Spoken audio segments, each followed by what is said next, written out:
पहले तो बिल्कुल आपके जैसे बन जाएंगे और आप जैसे हो आपको बिल्कुल वैसे ही अपनाएंगे।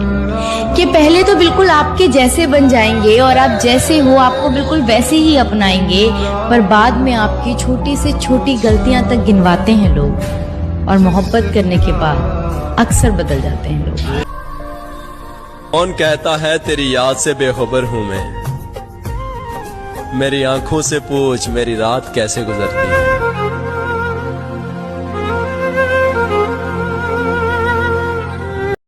कितना प्यार करते हो मुझसे? बहुत ज्यादा। फिर मुझे ऐसा क्यों लगता है कि क्या? कुछ नहीं। कोई दर्द हो कोई मीर हो ना कोई मुझसा फकीर। जैसे नाराजगी में और प्यारी लगती हो तुम।